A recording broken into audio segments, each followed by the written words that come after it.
رب العزت ہم سب کو محبت کے ساتھ اور عقیدت کے ساتھ بارگاہ رسالت مآب صلی اللہ تعالیٰ علیہ وآلہ وسلم میں درود و سلام پڑھنے کی توفیق عطا فرمائے۔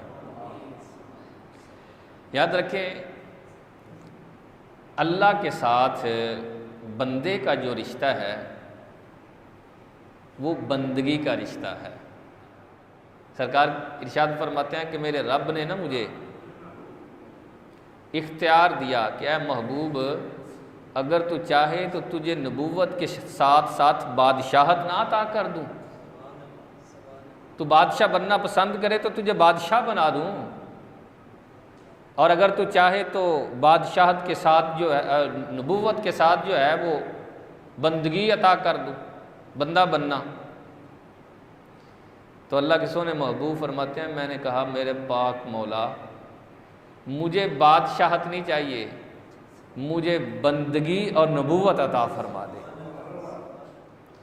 کیوں ساری ساری رات بزرگان دین کھڑے ہو کر ہی کوئی رکوع کے اندر، کوئی سجود کے اندر ہی گزار دیتا اور رات گزرنے کی خبر بھی نہیں ہوتی تھی؟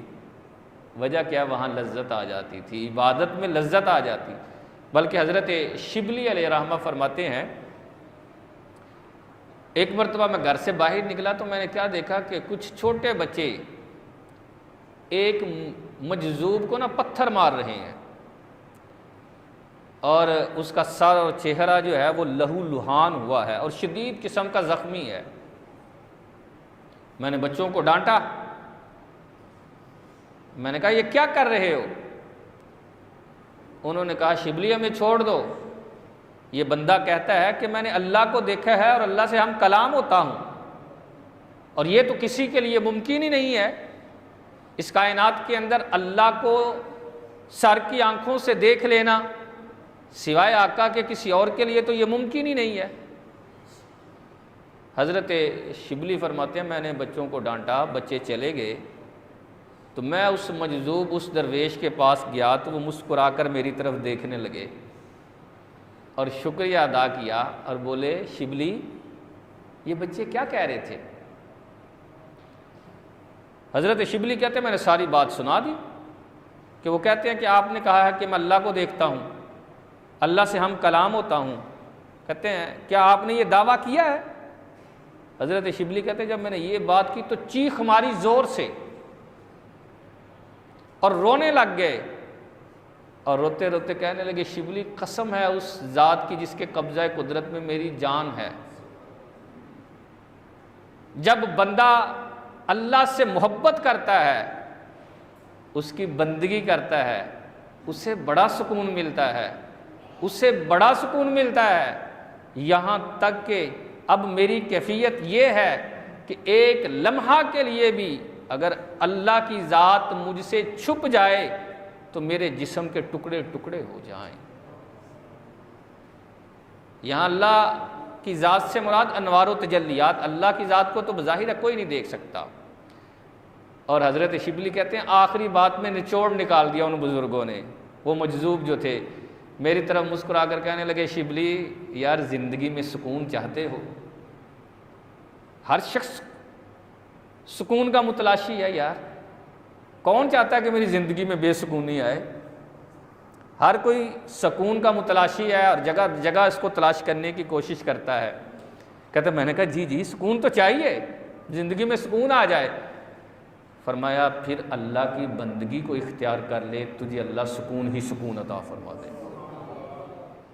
اور کچھ لوگ تو سوال بھی کرتے ہیں، کہتے ہیں عجیب سا لا یعنی سا خوف ہے، سب کچھ ہے، دولت بھی ہے، فرما بردار اولاد بھی ہے، لیکن سکون نہیں ہے دل کے اندر۔ بھائی سکون کیسے ملے گا؟ سکون تو اللہ نے فرمایا ہے الا بذکر اللہ تطمئن القلوب۔ کیا دولت اور اولاد کا ذکر کیا ہے؟ فرمایا نہیں، دلوں کا چین تو اللہ کی یاد میں ہے۔ بھائی تو نے غلط جگہ سکون کو تلاش کیا ہے۔ تو کہاں سکون کو تلاش کرتا ہے؟ کبھی کلب کے اندر، کبھی یاروں کی محفل میں بیٹھ کر، کبھی میٹھی رسیلی باتیں کر کے، کبھی طرح طرح کے انداز اپنا کر تو سکون کا متلاشی ہے، سکون ڈھونڈتا ہے۔ تجھے سکون نہیں ملے گا سکون اسی وقت ملے گا جب تو آمینہ کے لال پر درود پڑے گا اور قرآن کی تلاوت کرے گا۔ اللہ کے سونے محبوب نے فرمایا ہے روح کی غذا جو ہے وہ اللہ کا ذکر ہے، جب تم اللہ کا ذکر کرتے رہو گے اللہ تمہیں سکون عطا فرماتا رہے گا۔ خود آمینہ کے لال نے ارشاد فرمایا کہ حدیث قدسی ہے کہ اللہ ارشاد فرماتا ہے کہ بندہ ہمیشہ میرے نزدیک نفلی عبادت سے ہوتا ہے، یتقرب الی بالنوافل، نفلی عبادت کثرت سے کرتا ہے، فرض کی بات نہیں کرتا، فرض تو پڑھنے ہی پڑھنے ہیں، نفلی عبادت کی بات کر رہا ہوں۔ فرمایا نفلی عبادت اس قدر زیادہ کرتا ہے، اس قدر زیادہ کرتا ہے، اللہ کے خاص بندوں میں شامل ہو جاتا ہے۔ اللہ پھر اعلان فرماتا ہے۔ اب اللہ کا اعلان، اللہ کیا اس کے بارے میں ارشاد فرماتا ہے لوگوں سنو، اب یہ خاص بندہ ہو گیا ہے، اس کا ہاتھ نہیں، اب یہ میرا ہاتھ ہے، اس کی آنکھیں نہیں، اب یہ میری آنکھیں ہیں، اس کا بولنا اس کی زبان نہیں، یہ میری زبان ہے، اس کے پاؤں نہیں، اب یہ میرے پاؤں ہیں۔ کتنا قرب اللہ نے بیان فرمایا، کتنی محبت کا اظہار فرمایا کہ جب انسان بندگی کے مقام کو پاتا ہے پھر اس کی لذت اٹھاتا ہے، اس کے اندر زندگی گزارتا ہے تو یقین مانے اس کی زندگی بڑی بہتر زندگی ہو جاتی ہے۔ صحابہ نے عرض کیا یا رسول اللہ صلی اللہ تعالیٰ علیہ وسلم ہم کتنی بندگی کریں؟ سرکار نے سمجھایا کہ بندگی کرنی چاہیے، اللہ کی عبادت کرنی چاہیے۔ تو صحابی نے عرض کیا یا رسول اللہ کتنی بندگی کریں اور کیسے کریں، ہمیں بتائیں۔ آقا کریم علیہ الصلوۃ والسلام نے ارشاد فرمایا خلوص کے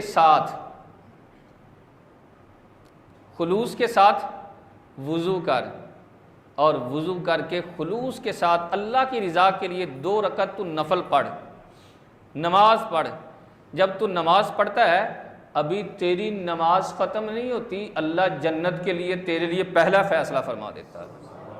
بلکہ مولانا روم نے بڑا انداز بھی بیان فرمایا، یہاں ایک مثال دے کر بھی سمجھایا کہ بعض لوگ کہہ دیتے ہیں جی نماز تو پڑھتے نہیں ہیں لیکن ہمارے پاس تو بڑا مال ہے، ہمارے پاس تو سب کچھ ہے، گاڑیاں ہیں، بنگلے ہیں، جائیدادیں ہیں، سب کچھ ہے ہمارے پاس تو، لیکن نماز نہیں وہ پڑھتے، پھر یہ کیوں چیزیں دی گئی ہیں؟ مولانا روم فرماتے ہیں اس بندے کی مثال اس جیسی ہے کہ کوئی کسی کے گھر جائے کسی چیز کا مطالبہ کرے تو وہ بندہ جو نا کہ یہ سارا کچھ لے لے اور میرے گھر سے دفع ہو جا، آئندہ میرے گھر نہ آنا۔ فرمایا اس کی مثال بھی ایسی ہے، اللہ اس کو سارا کچھ دے دیتا ہے، فرماتا ہے جا تو دنیا کی الجھنوں میں الجھ جا لیکن میرے گھر میں نہیں آنا اور نہ ہی مجھے سجدہ کرنا ہے۔ ایک بندہ آیا کہنے لگا جی وہ نا میرا بچہ بڑا ضد کرتا ہے، اس کو دم کر دیں آپ۔